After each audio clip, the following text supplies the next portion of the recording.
ജിമ്മിലൊന്നും പോവാതെ വെജിറ്റേറിയൻ മാത്രം കഴിച്ച് മസിലും പെരുപ്പിച്ച് നടക്കുന്ന ഒരുത്തൻ നമ്മുടെ കാട്ടിലുണ്ട്.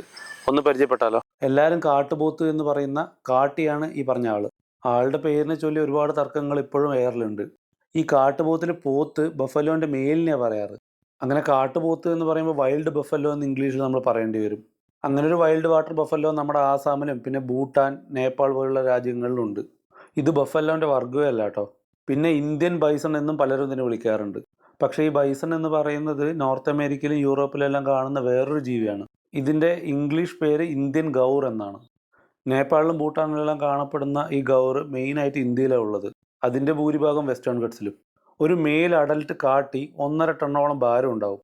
ഊട്ടി, കൂനൂരെല്ലാം പോയി കഴിഞ്ഞാൽ കാട്ടി ടൗണിൽ ഇറങ്ങി നടക്കണം നമുക്ക് കാണാൻ പറ്റും കേട്ടോ. എന്ത് തന്നെ പറഞ്ഞാലും വൈൽഡ് അനിമലാണ്. സാധാരണ കന്നുകാലിയാണ് എന്നുള്ള മനോഭാവത്തിൽ അതിൻ്റെ അടുത്ത് പോയി കഴിഞ്ഞാൽ പണി എപ്പോൾ കിട്ടിയെന്ന് ചോദിച്ചാൽ മതി. കാട്ടിൽ പേടിക്കേണ്ട ജീവികളിൽ ഒരു ജീവിയാണ് കാട്ടുപോത്ത്. ഒരു ആരോഗ്യവാനായ കാട്ടുപോത്തിനെ കൊല്ലാൻ പാകത്തിന് ഒരാൾ മാത്രമേ കാട്ടിലുള്ളൂ. അത് നമ്മുടെ കടുവയാണ്. അതുകൊണ്ട് തന്നെ കാട്ടിയുമായിട്ടുള്ള മൽപ്പിടുത്തത്തിൽ കടുവകൾക്ക് പരിക്കേൽക്കുകയും മരണപ്പെടുകയും ചെയ്യാറുണ്ട്.